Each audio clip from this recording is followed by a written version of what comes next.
Batán, la traición de MacArthur y la marcha de la muerte. 75.000 hombres fueron condenados a un infierno en la tierra mientras su general huía en la oscuridad. ¿Fue Batán un sacrificio necesario o la negligencia más criminal de la Segunda Guerra Mundial? En 1942, el Pacífico ardía y el orgullo americano estaba a punto de ser devorado por la selva. La historia dice que se quedaron sin suministros, pero la verdad es que fueron utilizados como carne de cañón para ganar tiempo político. Documentos desclasificados sugieren que el César del Pacífico sabía que nunca regresaría a salvarlos a tiempo. Hoy desenterramos el horror de la marcha de la muerte y los secretos que Washington intentó sepultar. No apartes la mirada, porque lo que verás a continuación cambiará tu visión sobre los héroes de guerra para siempre. No olvides suscribirte al canal. Te esperamos en esta increíble aventura de relatos históricos épicos. Capítulo 1. El abismo de Batán. ¿Por qué el ejército más moderno del mundo se vio reducido a comer carne de mula en menos de 3 meses? El 8 de diciembre de 1941, apenas 10 horas después de que el fuego y el azufre llovieran sobre Pearl Harbor, el destino de las Filipinas quedó sellado. Lo que la historia a menudo olvida o prefiere ignorar es que los hombres estacionados en el archipiélago no eran simples reclutas. Eran la punta de lanza de la influencia estadounidense en Asia. Sin embargo, en la mañana del ataque, una parálisis inexplicable se apoderó del alto mando en Manila. A pesar de las advertencias, los aviones B-17, el orgullo de la Fuerza Aérea Americana, fueron sorprendidos en tierra, alineados como patos en una feria, mientras los cazas Zero japoneses los convertían en chatarra humeante. Este fue el primer acto de una tragedia que no se debió a la falta de valor, sino a una arrogancia administrativa que rozaba lo criminal. La estrategia oficial, el Plan Naranja 3, era clara. Si los japoneses desembarcaban en Luzón, las fuerzas combinadas de Estados Unidos y Filipinas debían realizar una retirada táctica hacia la península de Batán. Allí, debían resistir 6 meses, tiempo suficiente para que la flota del Pacífico llegara con refuerzos, medicinas y alimentos. Era un plan lógico sobre el papel, pero el general Douglas MacArthur, el César del Pacífico, decidió ignorarlo. Convencido de que sus fuerzas mal entrenadas de la Commonwealth filipina podrían detener al veterano ejército imperial japonés en las playas, ordenó que los suministros se dispersaran por todo el archipiélago. Fue el error más costoso de su carrera. Cuando los japoneses perforaron las defensas costeras como si fueran papel mojado, comenzó una retirada caótica y desesperada hacia el único refugio posible, la selva de Batán. El verdadero colapso no ocurrió en el campo de batalla, sino en las despensas. Durante la retirada, en medio del pánico de los bombardeos, miles de toneladas de arroz, enlatados y suministros médicos fueron abandonados en los muelles de Manila o incendiados por error. Cuando los 75.000 soldados finalmente cruzaron las líneas defensivas de la península, se encontraron con una realidad aterradora. Solo había raciones para 1/3 de los hombres y apenas suministros médicos para unas semanas. El hambre no fue una consecuencia de la guerra, fue un fallo de cálculo logístico que condenó a los hombres antes de que dispararan su primera bala en la península. A partir de enero de 1942, la ración oficial se cortó a la mitad, luego a 1/3. Los hombres que debían ser héroes de la libertad se convirtieron en esqueletos andantes que cazaban lagartos y serpientes para no desfallecer en sus puestos de guardia. La geografía de Batán era un laberinto de volcanes extintos, selva impenetrable y barrancos profundos. En este terreno, la superioridad tecnológica de Japón se veía mitigada, pero la biología no perdona. Al hambre se le sumó un enemigo invisible, el mosquito Anopheles. Sin quinina, que se había quedado en los depósitos de Manila, la malaria comenzó a diezmar las filas a un ritmo de 500 hombres por día. Los soldados sufrían escalofríos violentos seguidos de fiebres que les hacían delirar en medio de las trincheras. Aún así, contra todo pronóstico, estos hombres, apodados los bastardos de Batán, lograron detener el avance del general Homma durante meses, humillando al ejército japonés que había prometido conquistar las islas en 50 días. Sin embargo, el secreto más oscuro que se guardaba en el túnel de Corregidor, donde MacArthur tenía su base, era que nadie vendría a salvarlos. Washington ya había decidido que el Pacífico era un frente secundario. Los hombres en las trincheras miraban al horizonte cada mañana buscando los mástiles de la Marina de los Estados Unidos, sin saber que su propio gobierno los había dado por perdidos, para no arriesgar los recursos necesarios para la futura invasión de Europa. La resistencia de Bataan se mantuvo viva gracias a una mentira: la promesa de un rescate que nunca fue planeado. Cada vez que MacArthur emitía un comunicado hablando de la heroica defensa, omitía el hecho de que él mismo estaba presionando para asegurar su propia evacuación, mientras sus hombres se quedaban sin vendas para sus heridas. Para marzo de 1942, la situación era insostenible. La carne de caballo y mula se había terminado. Los soldados estaban tan débiles que no podían levantar sus rifles sin ayuda. El alto mando japonés, frustrado por la demora, trajo artillería pesada y tropas frescas desde China. El asalto final no fue una batalla, fue una carnicería. Los proyectiles japoneses caían sobre hospitales de campaña al aire libre, despedazando a hombres que ya estaban agonizando por la gangrena. En este escenario de pesadilla, la rendición no se veía como una derrota, sino como la única forma de que esos 75,000 seres humanos pudieran recibir un trozo de pan y un poco de agua limpia. Lo que no sabían era que el general Homma, enfurecido por la resistencia que le había costado su prestigio ante el emperador, no tenía intención de tratarlo según las leyes de la Convención de Ginebra. Pero mientras el hambre roía las entrañas de los soldados, surge la duda más oscura. ¿Dónde estaba el hombre que prometió defenderlos hasta el final? ¿Y por qué las patrulleras rápidas PT-41 estaban siendo preparadas para una misión secreta de escape en medio de la noche? Capítulo 2. La huida del César. MacArthur no estaba en las trincheras compartiendo el barro y el hambre. Estaba a 4 kilómetros de la costa, en el complejo de túneles de la isla de Corregidor, un refugio de hormigón que le valió el apodo de Dog el Escurridizo, entre la tropa que moría en el frente. ¿Fue la evacuación de MacArthur una orden militar estratégica o el mayor acto de cobardía política permitido por el alto mando estadounidense? La figura de Douglas MacArthur es, quizá, la más polarizante de toda la Segunda Guerra Mundial. Para el público en Estados Unidos, él era el guardián de la libertad en Oriente. Para los soldados que se desangraban en la península de Bataan, era una sombra distante que emitía comunicados grandilocuentes desde la seguridad de un búnker. Mientras los hombres comían carne de mula podrida y sufrían delirios por la malaria, MacArthur vivía en el túnel Malinta, en la isla fortaleza de Corregidor. Este túnel era un laberinto subterráneo con electricidad, suministros de alimentos y una relativa protección contra los bombardeos japoneses. Mientras tanto, a pocos kilómetros, el ejército que él mismo había entrenado se desintegraba bajo el sol. La tensión entre Washington y Corregidor era eléctrica. El presidente Franklin D. Roosevelt sabía que si MacArthur caía prisionero, la propaganda japonesa humillaría a Estados Unidos de forma irreparable.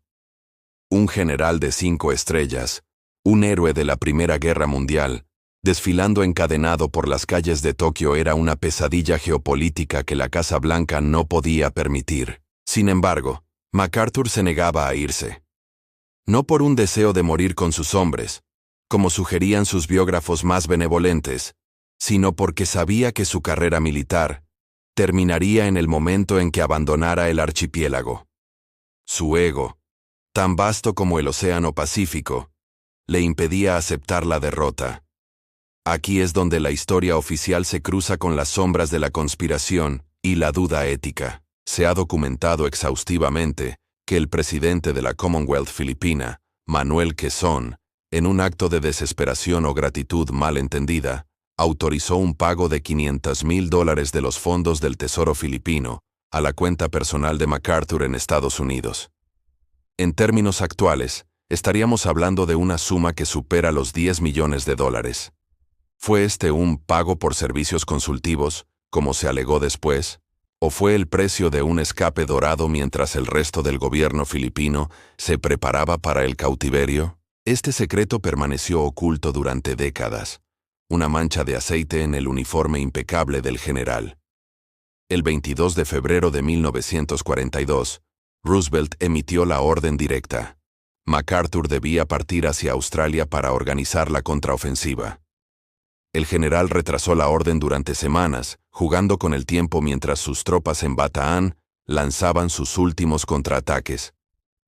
Finalmente, en la noche del 12 de marzo, bajo el amparo de una oscuridad total y eludiendo el bloqueo naval japonés, MacArthur, su familia y su Estado Mayor subieron a 4 lanchas torpederas PT. El viaje a través de aguas infestadas de destructores enemigos fue una odisea de nervios y motores al límite.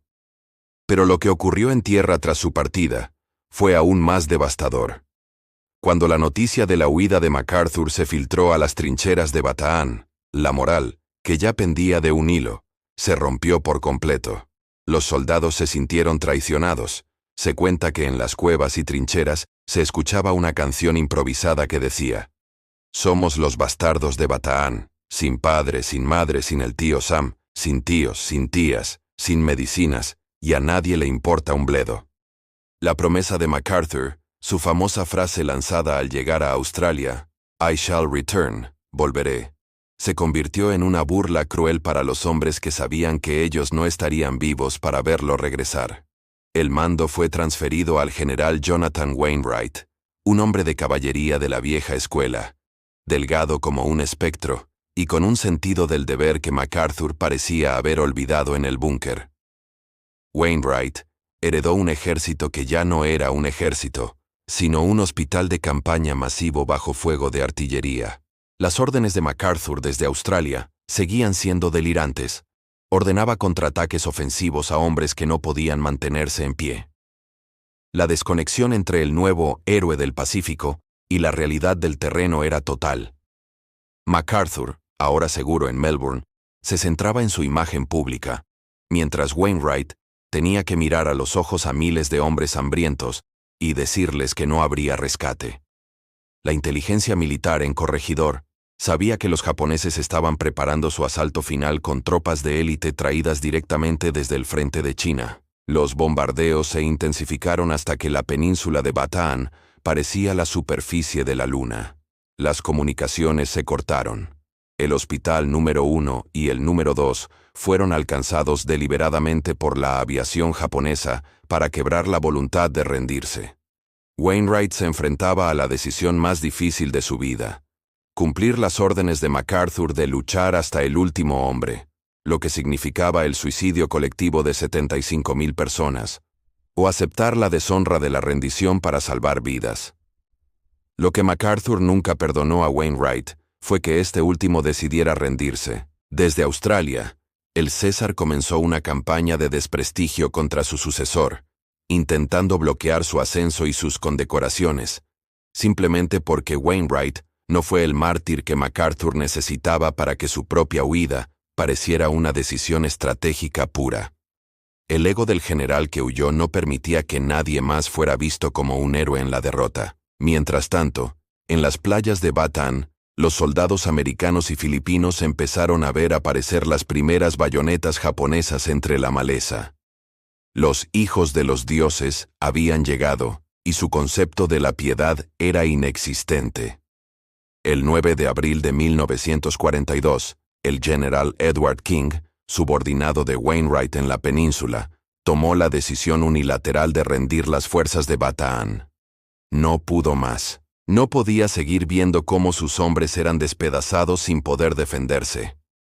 Cuando los oficiales japoneses aceptaron la rendición, no lo hicieron con el respeto que un soldado profesional muestra a otro. Lo hicieron con desprecio. Para el soldado japonés de la era Showa, un hombre que se rendía era un ser desprovisto de alma, una vergüenza para sus antepasados, y esa percepción cultural fue el catalizador de la carnicería que estaba por comenzar. Los japoneses estaban sobrepasados. Su plan original preveía capturar a un máximo de 25,000 hombres. Cuando se dieron cuenta de que tenían a 75,000 prisioneros, El caos logístico se apoderó de sus filas. Pero en lugar de llamar a la Cruz Roja o buscar camiones, el alto mando japonés decidió que los prisioneros debían caminar hacia el norte, hacia los campos de concentración, a través de una de las regiones más calurosas e inhóspitas de las islas. La orden fue simple: muevan a los cautivos por cualquier medio necesario. El general Wainwright quedó solo en Corregidor, viendo cómo sus hombres eran llevados hacia la península. Lo que él no sabía es que la rendición no sería el fin de su sufrimiento, sino el prólogo de una de las mayores atrocidades de la historia. ¿Qué sucede cuando un ejército vencedor decide que sus prisioneros son un estorbo que debe ser eliminado paso a paso? Capítulo 3. El sol naciente sobre el infierno. Para el código del Bushido japonés, la rendición no era una opción legal ni moral. Era la prueba de que el individuo había renunciado a su humanidad, convirtiendo a los cautivos en objetos sin derechos ante los ojos de sus captores.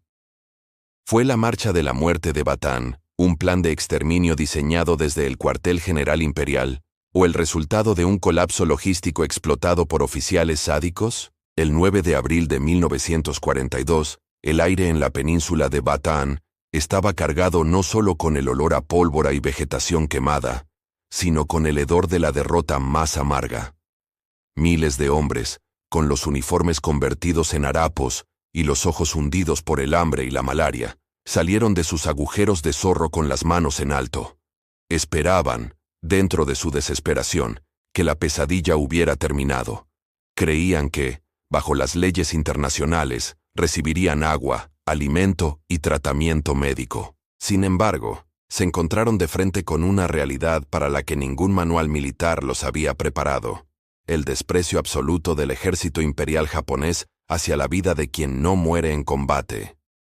El general Masaharu Homma, comandante de las fuerzas japonesas en Filipinas, se enfrentaba a un dilema administrativo que pronto se tornaría sangriento. Sus servicios de inteligencia le habían asegurado que los defensores de Bataan no superaban los 25.000 hombres. Cuando las columnas de prisioneros empezaron a formarse, el recuento oficial subió a 75.000. Los suministros de los japoneses ya eran escasos para sus propias tropas. La idea de alimentar a una masa humana de ese tamaño era, desde su perspectiva, imposible. Pero en lugar de solicitar una tregua para gestionar la logística o permitir que las organizaciones internacionales intervinieran, el mando japonés decidió que los prisioneros eran invitados no deseados, que debían moverse por sus propios medios hacia el norte, al Camp O'Donnell, a más de 100 kilómetros de distancia. Es aquí donde el misterio de la responsabilidad de mando se vuelve turbio. Aunque el general Homma fue ejecutado más tarde por estos crímenes, muchos documentos sugieren que él nunca dio una orden explícita de asesinar a todos los prisioneros. La verdadera oscuridad emanaba de sus subordinados, como el coronel Masanobu Tsuji, un extremista fanático que creía que la única forma de purificar el Pacífico era eliminando a los occidentales. Tsuji y otros oficiales de rango medio emitieron órdenes verbales a los guardias de campo, insinuando que cualquier prisionero que no pudiera mantener el ritmo de marcha debía ser eliminado para no retrasar la gloria del emperador. Lo que comenzó como un error de cálculo logístico se convirtió, por voluntad de oficiales sádicos, en una política de exterminio encubierta. El primer contacto de los prisioneros con sus captores fue un presagio del horror. Los soldados japoneses comenzaron lo que llamaron la limpieza. Buscaban cualquier objeto que consideraran ofensivo o útil. A los hombres se les despojaba de sus relojes, alianzas de boda, plumas estilográficas y, lo más crucial, de sus cantimploras. Aquellos que tenían en su poder algún recuerdo japonés, como yenes o insignias capturadas en batalla, eran ejecutados en el acto mediante decapitaciones sumarias frente a sus compañeros. Para el soldado japonés, encontrar un objeto de su patria en manos de un prisionero era la prueba definitiva de que ese perro occidental no merecía la vida. La marcha comenzó bajo un sol abrasador que parecía querer derretir el asfalto de las pocas carreteras existentes. Los prisioneros fueron divididos en grupos de 100 a 300 hombres, El plan japonés era que cada grupo caminara tramos de 20 a 30 kilómetros por día. Pero había un detalle sádico: no se les proporcionó agua. Los hombres caminaban junto a pozos de agua cristalina y manantiales, pero los guardias les prohibían acercarse. Si un soldado, enloquecido por la sed, rompía filas para intentar beber, era bayoneteado por la espalda o abatido a tiros. La sed se convirtió en una forma de tortura psicológica. Los guardias incluso permitían que los prisioneros se acercaran al agua solo para dispararles justo antes de que sus labios tocaran el líquido. La condición física de los hombres era lamentable. Casi el 80% padecía malaria, beriberi o disentería. Esta última era especialmente cruel en una marcha forzada. Los hombres no podían detenerse para evacuar sus intestinos. Si lo hacían, los guardias los golpeaban hasta la muerte. Muchos se veían obligados a caminar mientras sus propios excrementos corrían por sus piernas, atrayendo nubes de moscas que cubrían sus cuerpos como una segunda piel. Aquellos que perdían el conocimiento por el agotamiento por calor, recibían el tratamiento de limpieza. Los tanques japoneses y los camiones de suministros que circulaban por la carretera no se desviaban. Pasaban por encima de los caídos, dejando tras de sí una estela de carne triturada y huesos rotos que los siguientes prisioneros debían pisar para seguir adelante. En este punto, la psicología del cautivo cambió. La solidaridad inicial empezó a resquebrajarse bajo el peso de la supervivencia pura. Los hombres evitaban mirar a los lados para no ver a sus amigos morir. El sonido de los disparos de gracia en la retaguardia de la columna se convirtió en el metrónomo de su agonía.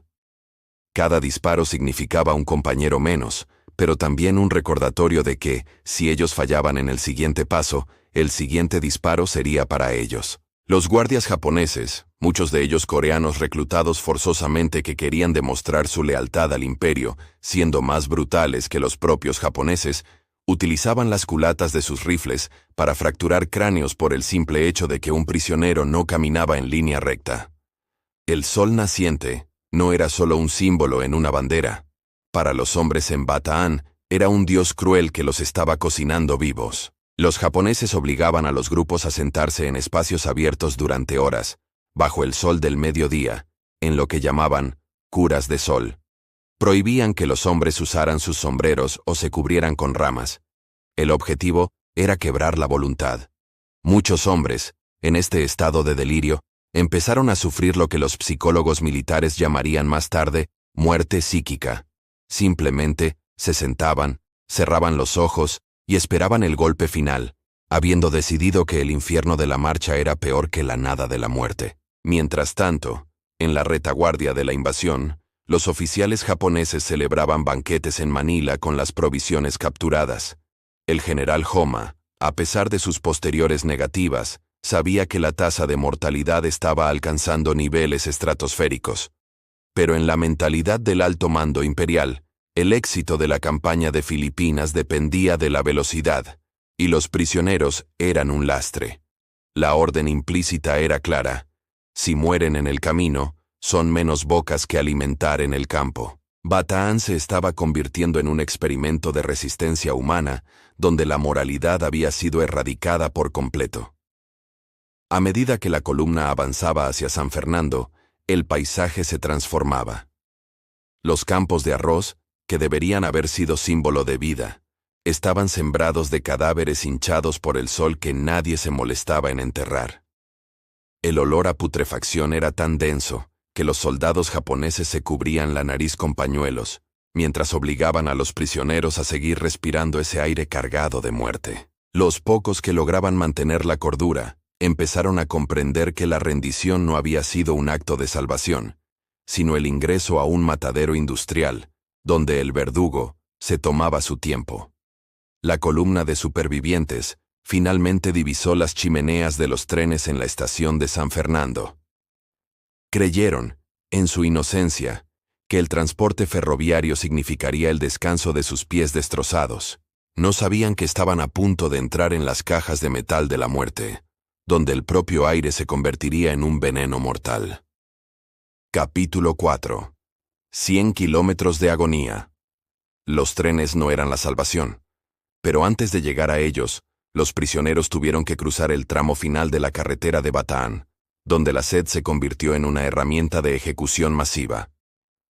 ¿Cuáles eran las técnicas de limpieza específicas que los guardias japoneses y coreanos utilizaban para mantener el ritmo de la columna, y por qué algunos prisioneros eran seleccionados para morir sin razón aparente? Para el quinto día de la marcha, el concepto de tiempo se había disuelto.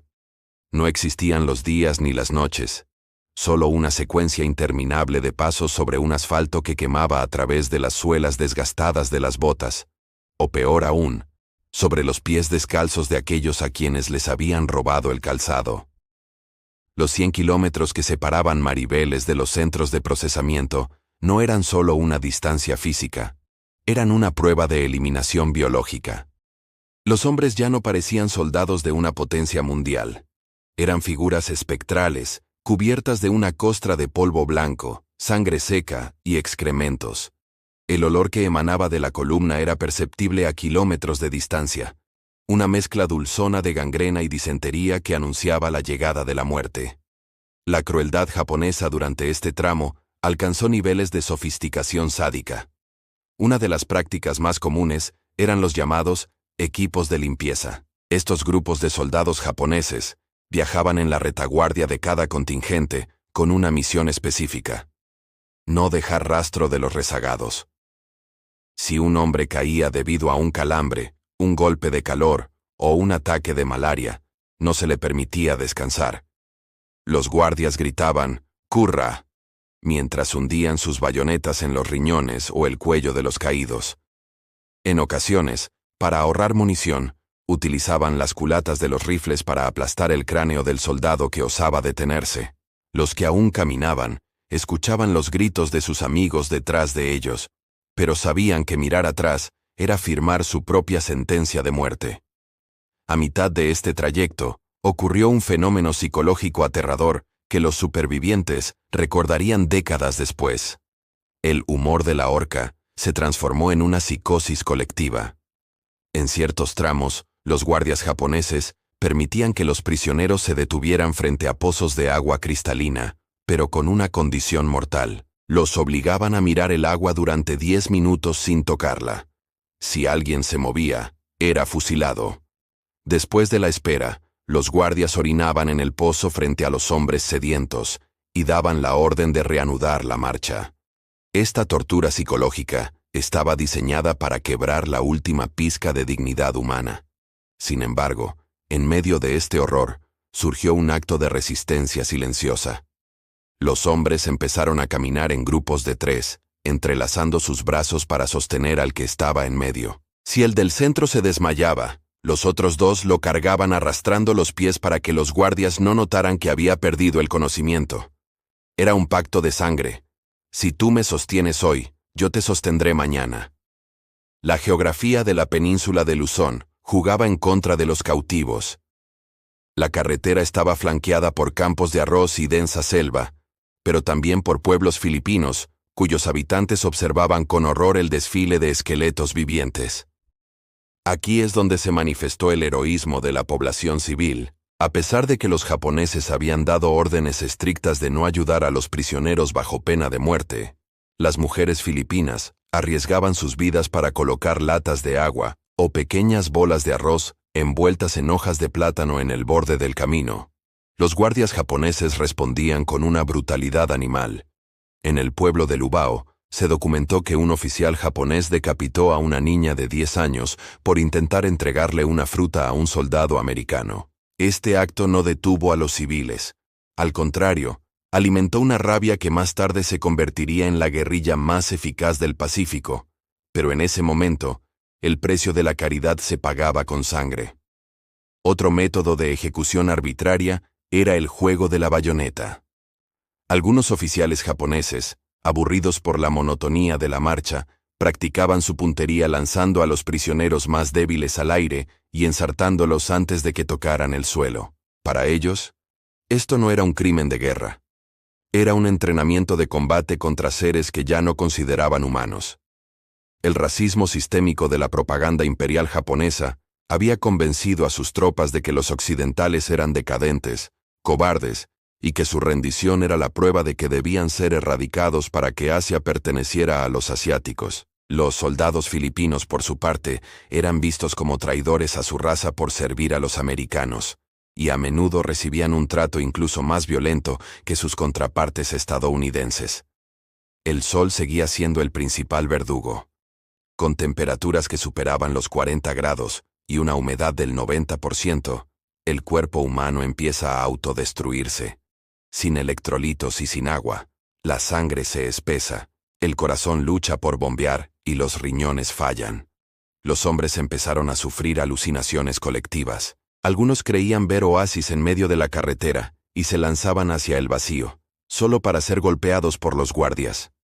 La disentería era tan severa que muchos caminaban literalmente sobre sus propios intestinos deshechos. El camino de Batán se convirtió en una línea continua de color rojizo y marrón que marcaba el paso de la agonía. Se estima que, en ciertos tramos, había un cadáver cada 5 metros de carretera. A medida que se acercaban a la ciudad de San Fernando, el ritmo de la marcha se intensificó. Los japoneses querían limpiar la carretera rápidamente para mover sus propias piezas de artillería hacia el asedio final de Corregidor. Esto significó que los equipos de limpieza se volvieron más eficientes y menos selectivos. Ya no importaba si podías caminar. Si te veías demasiado enfermo, eras apartado de la fila y ejecutado en los campos de arroz laterales. Los supervivientes describen el sonido de esos días como un zumbido constante.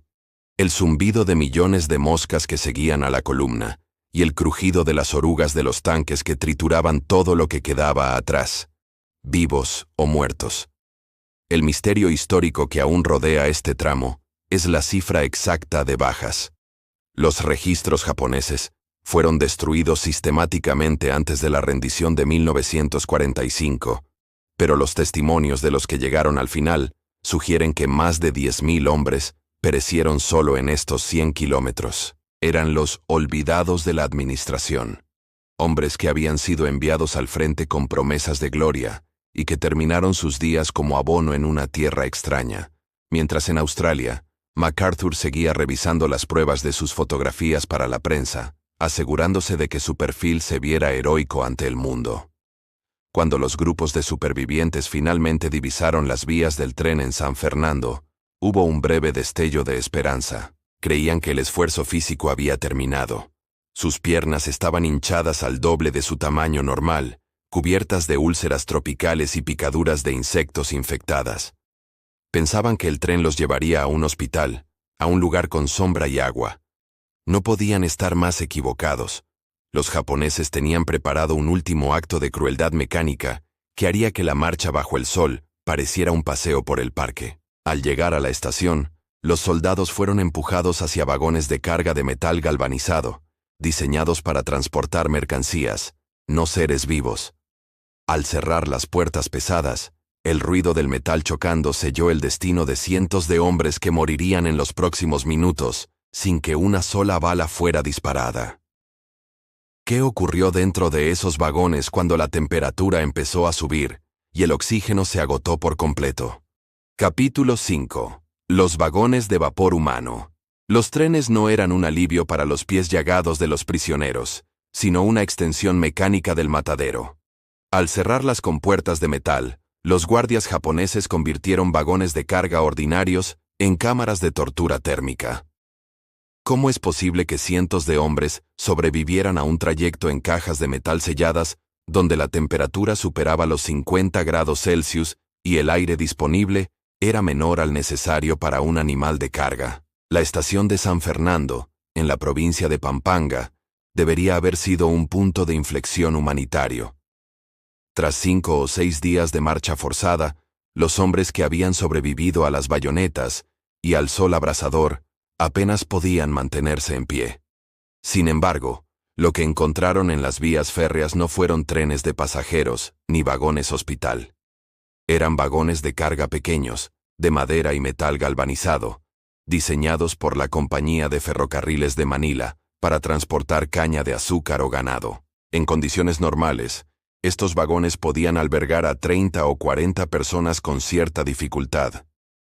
Pero los oficiales japoneses, con una eficiencia fría y calculadora, ordenaron hacinar a 100 soldados en cada uno de ellos. El proceso de carga fue una exhibición de brutalidad física. Los guardias usaban las culatas de sus fusiles para empujar a los hombres hacia el interior de las cajas oscuras. ¡Espido! ¡Spido!, gritaban, mientras obligaban a los cautivos a apretarse unos contra otros hasta que no quedaba un solo centímetro cuadrado de suelo libre. Los hombres estaban tan apretados que sus brazos quedaban pegados a los costados y sus pechos comprimidos contra las espaldas de los compañeros. Cuando el último hombre fue forzado a entrar, los guardias deslizaron las pesadas puertas laterales y colocaron los pestillos. El mundo exterior, con su luz y su aire, desapareció. El silencio que siguió al cierre de la puerta fue roto casi de inmediato por los primeros gritos de pánico y asfixia. Aquí se revela un detalle técnico que agrava la conspiración del silencio. Los vagones de metal galvanizado actúan como hornos solares. Bajo el sol del mediodía filipino, el metal absorbe la radiación térmica y la proyecta hacia el interior. En menos de 15 minutos, la temperatura dentro del vagón subió por encima de los 50 grados Celsius, pero el verdadero asesino no fue solo el calor, sino la humedad saturada. Debido a que la mayoría de los hombres padecía disentería, el suelo del vagón se convirtió rápidamente en un lodazal de fluidos corporales.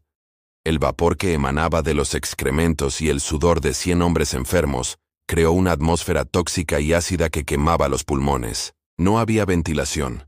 Solo unas pequeñas rendijas en la parte superior que eran bloqueadas por los cuerpos de aquellos que, en su desesperación, intentaban escalar sobre los demás para alcanzar un hilo de aire fresco. En la oscuridad total, la civilización se desmoronó. Los hombres que habían luchado valientemente en las trincheras de Bataan empezaron a pelear entre sí por una posición cerca de las grietas de la puerta. Los delirios por la malaria, potenciados por el golpe de calor, llevaron a algunos a la locura violenta.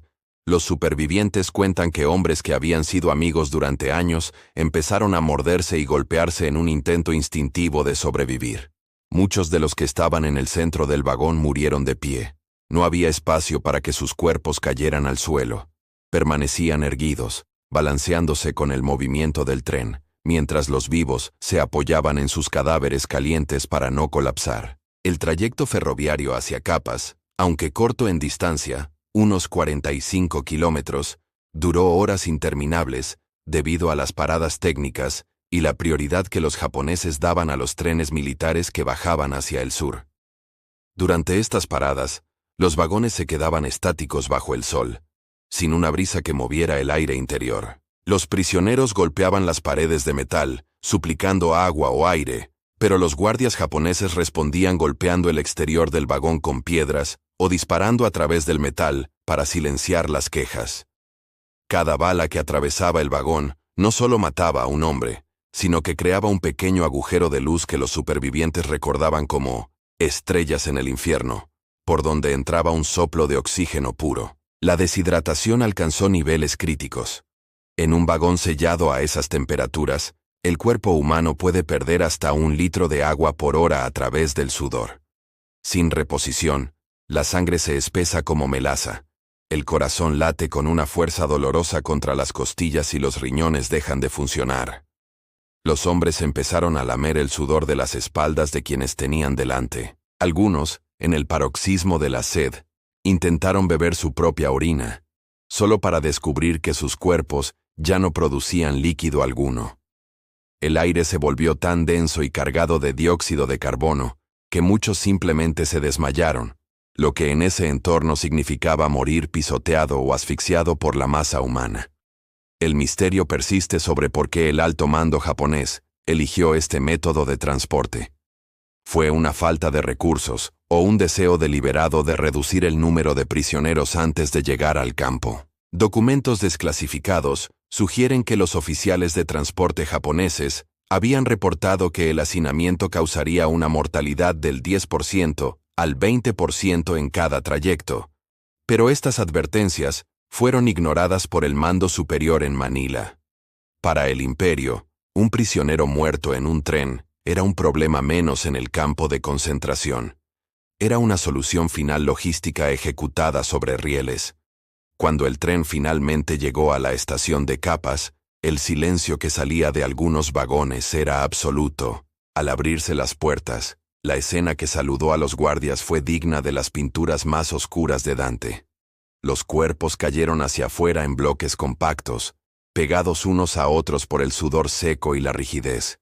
Los que aún respiraban salieron gateando, cegados por la luz del sol, con la piel quemada por el contacto con las paredes de metal y los pulmones silbando. Muchos de ellos no sobrevivieron a los primeros minutos fuera del vagón. El choque del aire fresco y el cambio de presión colapsaron sus sistemas circulatorios ya agotados. Los supervivientes fueron obligados a formar filas de nuevo. El trayecto en tren, que debía ser el alivio de su marcha, había eliminado a cientos de hombres que habían superado los 100 kilómetros de carretera. Los que quedaban ya no eran soldados. Eran seres despojados de su identidad, reducidos a un instinto de supervivencia que rayaba en lo animal. Pero el viaje aún no terminaba. Desde la estación de Capas, aún debían caminar los últimos kilómetros hacia el lugar que se convertiría en su tumba final, Camp O'Donnell. Este campamento, una antigua base de entrenamiento del ejército filipino a medio construir, se perfilaba en el horizonte como un conjunto de barracas grises rodeadas de alambre de espino. Los hombres que habían sobrevivido a la selva, al hambre, a las bayonetas y a los vagones de vapor, miraban hacia adelante con una mezcla de apatía y terror. Sabían que, si la marcha había sido el prólogo, el campo sería el acto final de su tragedia. Lo que no sospechaban es que allí, en el relativo descanso del cautiverio, la tasa de mortalidad se triplicaría debido a una negligencia médica que el mundo tardaría años en conocer. Camp O'Donnell esperaba con sus fosas comunes abiertas. Pero, ¿por qué los suministros médicos de la Cruz Roja, que ya estaban en suelo filipino, nunca llegaron a cruzar las puertas del campo? La respuesta revela una de las conspiraciones de crueldad más documentadas de la Segunda Guerra Mundial. Capítulo 6. Camp O'Donnell. El cementerio sin cruces. La Cruz Roja Internacional y las organizaciones de socorro filipinas tenían toneladas de quinina, sulfamidas y alimentos básicos listos en Manila, pero el alto mando japonés bloqueó sistemáticamente el acceso. No querían testigos de la miseria y preferían que la enfermedad hiciera el trabajo que sus armas no habían terminado. ¿Fue Camp O'Donnell un centro de detención improvisado o un experimento de guerra psicológica diseñado para exterminar a los supervivientes de Bataan mediante la inanición y la enfermedad? Cuando los supervivientes de la Marcha de la Muerte cruzaron las puertas de Camp O'Donnell, se encontraron con un escenario que desafiaba la lógica militar. El campamento había sido originalmente una base de entrenamiento a medio construir para el ejército de la Commonwealth filipina, diseñada para albergar, en el mejor de los casos, a unos 10,000 reclutas en condiciones de paz. Sin embargo, en abril de 1942, los japoneses hacinaron allí a más de 50,000 prisioneros americanos y filipinos. El lugar era un páramo de polvo y barracas de bambú inacabadas, rodeado por cercas de alambre de espino que no buscaban proteger a los prisioneros, sino aislarlos del mundo, hasta que el último de ellos dejara de respirar. La recepción oficial en el campo fue un discurso del comandante japonés, el capitán Yoshio Tsuneyoshi, quien subido a una caja de madera, gritó a los hombres medio muertos que ellos no eran prisioneros de guerra, sino invitados indignos, que debían su vida a la magnanimidad del emperador. Tsuneyoshi, un hombre cuyo odio hacia los occidentales rayaba en el fanatismo religioso, prohibió cualquier tipo de recreación, lectura o correspondencia. Declaró que los prisioneros morirían en el campo, a menos que limpiaran su espíritu a través del sufrimiento. Fue una sentencia de muerte verbalizada, que se materializaría en las semanas siguientes. El verdadero horror de Camp O'Donnell no residía en las ejecuciones directas, sino en la muerte por omisión. Se descubrió tras la guerra que en los almacenes del puerto de Manila había miles de cajas de suministros médicos de la Cruz Roja Americana, destinados específicamente a los prisioneros. Los japoneses no solo se negaron a distribuirlos, sino que permitieron que la quinina, vital para detener la malaria que consumía a los hombres, se pudriera en los depósitos o fuera vendida en el mercado negro por oficiales corruptos. Mientras los hombres temblaban violentamente por la fiebre en las barracas de bambú, a pocos kilómetros de distancia, estaba la cura que les habría salvado la vida. Esta fue una de las conspiraciones de negligencia más documentadas de la Segunda Guerra Mundial, una donde el arma no era una bala, sino un candado en una puerta de almacén. La vida cotidiana en el campo era una lucha por los recursos más básicos. El agua era el bien más preciado. Solo existían 2 grifos de agua potable para decenas de miles de hombres. Las colas para llenar una cantimplora podían durar hasta 10 horas bajo el sol abrasador. Muchos hombres, demasiado débiles para mantenerse en pie tanto tiempo, colapsaban en la fila y morían allí mismo, ante la mirada apática de los guardias. La comida consistía en una ración diaria de arroz de baja calidad, a menudo mezclado con arena, piedras e insectos. La falta de vitaminas provocó brotes masivos de beriberi y escorbuto. Los hombres perdían los dientes y sus encías sangraban constantemente, mientras que sus piernas se hinchaban con edemas tan dolorosos que cualquier movimiento era una tortura. La disentería, sin embargo, fue la gran segadora. Sin instalaciones sanitarias adecuadas, las letrinas eran zanjas abiertas que desbordaban con las lluvias tropicales, contaminando todo el campamento. Los hombres estaban tan débiles que no podían llegar a las zanjas y yacían en sus propios desperdicios dentro de las barracas. Los detalles de entierro se convirtieron en la única labor constante en O'Donnell. Cada mañana, los supervivientes debían recoger los cadáveres de sus compañeros de las barracas. Los cuerpos, reducidos a piel y hueso, eran apilados como leña fuera de los edificios. Los japoneses obligaban a los prisioneros a llevar los cuerpos a una colina cercana, donde se excavaban fosas comunes. Debido a la debilidad de los enterradores, las fosas eran tan superficiales que, tras una tormenta, los restos emergían de la tierra, creando un paisaje de pesadilla donde los vivos caminaban entre los huesos de sus amigos. Se estima que en Camp O'Donnell morían entre 40 y 50 americanos cada día, y más de 300 filipinos en el mismo periodo. El desprecio japonés por los soldados filipinos era aún mayor que por los americanos. Los consideraban traidores a la gran esfera de coprosperidad de Asia Oriental. El índice de mortalidad fue tan alto que el campamento se quedó sin espacio para enterrar a los muertos en menos de 2 meses. El aire en un radio de varios kilómetros estaba impregnado con el aroma de la descomposición, un recordatorio constante para los habitantes de los pueblos cercanos de la atrocidad que se estaba cometiendo tras las cercas de alambre. Dentro de este infierno, surgió un mercado negro desesperado. Algunos prisioneros cambiaban sus anillos de graduación, relojes escondidos, o incluso sus raciones de arroz, por una sola tableta de sulfamida que podría salvarles de una infección. Los guardias japoneses participaban con entusiasmo en este comercio, enriqueciéndose a costa de la agonía de los hombres. Pero incluso con medicinas, el espíritu de muchos estaba roto. Se documentó el fenómeno de los hombres que simplemente se daban por vencidos. Se sentaban en un rincón de la barraca, dejaban de comer, se cubrían la cabeza con su harapo de manta y morían en cuestión de 48 horas, sin causa médica aparente, más allá de la pérdida total de la voluntad de vivir. El misterio histórico que persiste es por qué los japoneses no utilizaron a estos prisioneros como mano de obra esclava de manera más eficiente desde el principio. La respuesta parece ser que el alto mando en Tokio no consideraba que estos hombres fueran útiles. Para el guerrero samurái, un soldado que se rinde no tiene valor productivo. No fue hasta que la guerra empezó a volverse contra Japón que decidieron trasladar a los supervivientes a las minas de carbón y fábricas en el Japón continental, en lo que se conocería como los barcos del infierno. Pero para cuando esa orden llegó, la mitad de los hombres que habían entrado en Camp O'Donnell ya eran polvo en las fosas comunes de Luzón. El legado de Camp O'Donnell es una mancha que la historia militar de Japón ha intentado borrar de sus libros de texto. No fue una batalla, no fue un error táctico. Fue un proceso de despojo humano donde se eliminó la dignidad, la salud y finalmente, la vida de miles de jóvenes que meses antes creían que el mundo era suyo.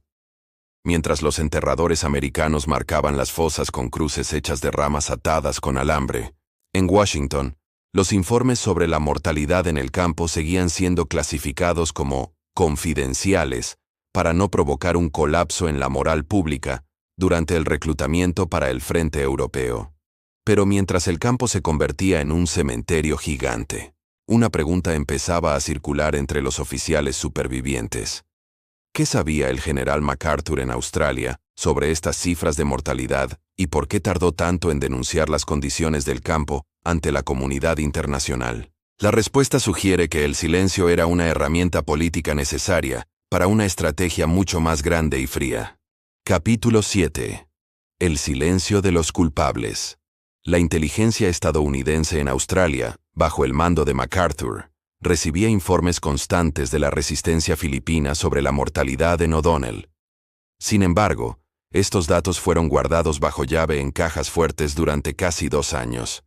El silencio no fue un descuido, sino una decisión calculada para no desviar la atención del objetivo prioritario, la derrota de la Alemania nazi. ¿Fue la censura de la Marcha de la Muerte un acto de seguridad nacional o una operación de relaciones públicas para proteger la mítica figura de MacArthur de las acusaciones de negligencia logística? Mientras los supervivientes de Bataan se pudrían en los campos de concentración de Luzón, en Washington, D.C., y en el cuartel general de MacArthur en Brisbane, se libraba una batalla de narrativa. El alto mando de los aliados tenía un problema de imagen catastrófico. La rendición de las Filipinas era la mayor derrota militar en la historia de los Estados Unidos. Admitir que miles de soldados estaban siendo torturados y asesinados sistemáticamente después de la rendición expondría fallos estructurales en la planificación de la guerra. Si el pueblo americano se enteraba de que sus hijos habían sido abandonados sin suministros médicos y que su general estrella había huido con $500,000 en el bolsillo, el apoyo a la política de Europa primero de Roosevelt podría colapsar. La Oficina de Información de Guerra, OBI, impuso un apagón informativo total sobre las condiciones de los prisioneros en el Pacífico. Los informes de los pocos que lograron escapar de las garras japonesas eran tan gráficos que los censores militares los marcaron con el sello de potencialmente desestabilizadores para la moral civil. Se creó una versión limpia de la caída de Filipinas, enfocándose en la valentía de la resistencia y en la promesa del retorno, mientras se sepultaba la realidad de las fosas comunes de Camp O'Donnell. El misterio de la censura dio un giro inesperado en 1943. 3 oficiales estadounidenses, el capitán William Dice, el mayor Steve Melnick y el capitán Austin Schaffner, lograron lo que parecía imposible: escapar de un campo de prisioneros en Mindanao y llegar a Australia tras semanas de navegar en canoas y cruzar selvas infestadas de enemigos. Traían consigo testimonios jurados y pruebas de la marcha de la muerte. Cuando se presentaron ante el Estado Mayor de MacArthur, esperaban que la noticia fuera gritada a los 4 vientos para movilizar un rescate. En lugar de eso, fueron aislados y se les ordenó guardar silencio absoluto bajo amenaza de consejo de guerra. MacArthur y el Departamento de Guerra temían que la furia pública obligara a la Marina a lanzar una ofensiva prematura en el Pacífico, para la cual no estaban preparados. La verdad sobre Bataan fue sacrificada una vez más en el altar de la gran estrategia global. La presión comenzó a crecer desde los bordes del sistema. Las familias de los desaparecidos en Bataan, organizadas en grupos de apoyo, empezaron a cuestionar por qué no recibían cartas de la Cruz Roja. La propaganda japonesa, por su parte, emitía programas de radio asegurando que los prisioneros eran tratados con honor samurái. Una mentira que Washington sabía que era falsa, pero que no desmentía para no tener que explicar por qué no estaban haciendo nada al respecto. El silencio oficial se volvió cómplice de la tragedia. Se estima que, durante los 20 meses que el gobierno de Estados Unidos ocultó la verdad, murieron más prisioneros en los campos de los que habían muerto durante la marcha original. Finalmente, en enero de 1944, la presión de los testimonios de los fugitivos y la necesidad de dar un nuevo impulso al reclutamiento y a la venta de bonos de guerra hicieron que el gobierno cambiara de táctica. Roosevelt decidió que la ira pública era ahora más útil que el secreto militar. se autorizó la publicación del informe Dayes. El titular en los periódicos de todo Estados Unidos fue un terremoto. La marcha de la muerte. Revelado el horror de Bataan. El país entró en un estado de shock y rabia ciega. El sentimiento antijaponés alcanzó niveles nunca vistos, pero la propaganda se aseguró de que esa rabia se dirigiera exclusivamente hacia el enemigo extranjero, y no hacia los generales que habían permitido que sus tropas se quedaran sin comida ni medicinas en 1941. MacArthur, siempre maestro de la escena, utilizó la revelación para presionar por más recursos para su propia campaña de salto entre islas. Transformó la negligencia de su mando anterior en un combustible moral para su regreso triunfal. Sin embargo, para los historiadores que analizan los documentos desclasificados del proyecto Magic, la intercepción de códigos japoneses, queda claro que los aliados sabían mucho más de lo que admitían. Sabían de los barcos del infierno, que trasladaban esclavos a Japón, sabían de las tasas de mortalidad por malaria, y aún así, decidieron no bombardear ciertas instalaciones o rutas para no poner en peligro el secreto de que habían roto el código japonés. Los prisioneros de Bataan eran, en esencia, peones prescindibles en una partida de ajedrez donde el tablero era el planeta entero. El silencio también sirvió para proteger a los culpables dentro del propio sistema. Al no investigar a fondo la falta de suministros en 1941, se evitó un escándalo que habría implicado a altos mandos en Washington. La narrativa se simplificó. Los japoneses eran monstruos, y los americanos eran mártires. Esta visión binaria evitó preguntas incómodas como: ¿por qué se dejaron los almacenes de arroz abiertos en Manila? ¿Por qué no se envió quinina por submarino cuando aún era posible? El silencio de los culpables no solo se refería a los verdugos japoneses, sino a los administradores estadounidenses, que fallaron en su deber más básico de proteger a sus hombres. A medida que las fuerzas de MacArthur se acercaban finalmente a Filipinas, en 1944, el temor del general no era solo la resistencia japonesa, sino lo que encontraría en los campos. Si los prisioneros hablaban, su leyenda podría desmoronarse. Por ello, las misiones de rescate de los campos de prisioneros, como la famosa incursión en Cabanatuan, fueron priorizadas no solo por razones humanitarias, sino para controlar la narrativa del reencuentro. MacArthur necesitaba que los supervivientes lo vieran como su salvador, no como el hombre que los dejó atrás. El silencio de los culpables estaba a punto de enfrentarse a la voz de los esqueletos vivientes que habían logrado burlar a la muerte. El juicio de la historia estaba por comenzar. Pero cuando las puertas de los campos finalmente se abrieron, lo que los libertadores encontraron superaba cualquier informe de inteligencia. ¿Fue la ejecución del general Homma un acto de justicia, o una maniobra para cerrar rápidamente el capítulo más oscuro de MacArthur, antes de que se hicieran demasiadas preguntas sobre su propia responsabilidad? Capítulo 8.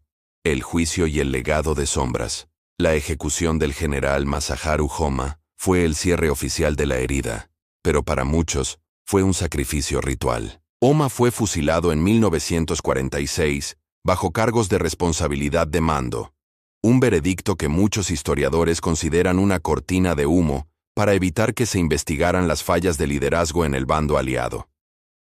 Murió un criminal de guerra, o un chivo expiatorio mientras los verdaderos arquitectos del horror, tanto en Tokio como en el Estado Mayor de MacArthur, quedaban impunes ante la historia. La liberación de los campos de prisioneros en 1945 fue un choque de realidades que el mundo no estaba preparado para procesar. Cuando los soldados de la Sexta División del Ejército de Estados Unidos y los Rangers irrumpieron en lugares como Cabanatuan, no encontraron soldados, encontraron espectros. Hombres que pesaban apenas 40 kilos, con la piel estirada sobre huesos frágiles y ojos que habían visto lo que la mente humana debería ignorar. El reencuentro con la libertad fue agridulce. Mientras los sobrevivientes comían sus primeras raciones reales en años, en los despachos de Manila se preparaba el juicio que debía poner fin a la pesadilla, el proceso contra el general Masaharu Homma. Homma era un hombre inusual en el ejército japonés. Había servido como agregado militar en Londres, hablaba inglés con fluidez y amaba la cultura occidental. Para los extremistas en Tokio, Era demasiado blando. Sin embargo, bajo su mando ocurrió la Marcha de la Muerte. El juicio fue orquestado por Douglas MacArthur, con una rapidez y un control que rozaban lo autoritario. MacArthur necesitaba una condena rápida. No podía permitir que el juicio se convirtiera en un foro donde se discutiera por qué las defensas de Bataan habían colapsado tan pronto o por qué no había suministros de arroz. El proceso se centró en la responsabilidad de mando. La idea de que un general es responsable de las atrocidades de sus hombres, incluso si no las ordenó o no las conocía. El drama legal alcanzó su punto máximo cuando la esposa de Homa, Fujiko, viajó a Filipinas para testificar en su defensa, un acto de valor sin precedentes en la cultura japonesa de la época. Ella argumentó que su marido era un hombre de paz atrapado en una maquinaria de guerra que él no controlaba. Incluso los abogados defensores estadounidenses de Homa, asignados por el ejército, quedaron convencidos de que su cliente no había ordenado la marcha ni las ejecuciones. Sin embargo, MacArthur tenía la última palabra. El veredicto fue de culpabilidad. El César del Pacífico revisó la sentencia personalmente y, en un acto de supuesta clemencia, permitió que Homa fuera fusilado en lugar de colgado, para que pudiera morir con el honor de un soldado. Muchos vieron en esto no un acto de piedad, sino una maniobra para silenciar al hombre que mejor conocía las debilidades tácticas que MacArthur había cometido en 1941. Mientras Homa caía frente al pelotón de fusilamiento en la madrugada del 3 de abril de 1946, los verdaderos perpetradores de la crueldad diaria, los guardias de las prisiones y los suboficiales que hundieron las bayonetas, a menudo se desvanecieron en la confusión de la posguerra. Algunos fueron juzgados, pero la gran mayoría regresó a un Japón en reconstrucción, llevando consigo secretos que nunca compartirían. El sistema de castas militar japonés, que permitía que un oficial de rango medio ignorara las órdenes de un general para aplicar su propia justicia brutal, quedó fuera del escrutinio público para facilitar la ocupación estadounidense y la alianza contra el comunismo en la Guerra Fría. El legado de Bataan se convirtió en una carga física y mental para los supervivientes. Aquellos que regresaron a casa descubrieron que su país quería olvidar la guerra. Se les dijo que siguieran adelante, pero sus cuerpos no podían. Padecieron problemas cardíacos prematuros, ceguera por deficiencia de vitaminas y un trastorno de estrés postraumático que en aquella época ni siquiera tenía nombre. Muchos murieron jóvenes, con el sistema inmunológico permanentemente destruido por años de inanición. El gobierno de los Estados Unidos tardó décadas en reconocer oficialmente la magnitud de su sufrimiento y en proporcionar las compensaciones adecuadas. La Marcha de la Muerte no terminó en 1942. Continuó en las pesadillas y en las muertes prematuras de los veteranos durante los siguientes 50 años. Hoy, la península de Bataan es un lugar de peregrinación. El altar de la valor, Samat National Shrine, se eleva sobre la selva donde miles de hombres desaparecieron. Pero bajo el mármol y las placas conmemorativas, late una verdad incómoda sobre la naturaleza del mando militar. La historia épica de Bataan es, en última instancia, una advertencia sobre la arrogancia de los líderes y la fragilidad del soldado de a pie ante las grandes ambiciones políticas. MacArthur volvió, sí, y desfiló como un dios por Manila, pero lo hizo sobre un pavimento que había sido regado con la sangre de aquellos a quienes llamó sus hijos antes de dejarlos atrás. La Marcha de la Muerte de Bataan permanece como un testimonio mudo de la resistencia del espíritu humano frente a la depravación absoluta. Hemos recorrido los túneles de Corregidor, las carreteras infernales de Luzón y los vagones de metal donde el alma se ponía a prueba a 50 grados de temperatura. Esta no es solo una historia de guerra, es un espejo de lo que ocurre cuando el honor se pierde en los despachos y la crueldad se desata en el campo de batalla. Si este relato te ha conmovido, si crees que la memoria de los bastardos de Bataan merece ser rescatada del olvido, te pido que te suscribas a este canal de relatos históricos épicos. Dale un like rotundo si valoras el sacrificio de aquellos hombres y comparte este video para que la verdad no vuelva a ser silenciada por la censura de los poderosos. Tras conocer la negligencia administrativa y el abandono de suministros, ¿Crees que el general MacArthur fue un héroe necesario para ganar la guerra, o un estratega negligente que debió haber sido juzgado por el sacrificio de sus propios hombres? Tu comentario es la llama que mantiene viva la historia. Suscríbete ahora y prepárate, porque el próximo misterio del canal te llevará a los rincones más oscuros de la Segunda Guerra Mundial que nadie se atreve a contar.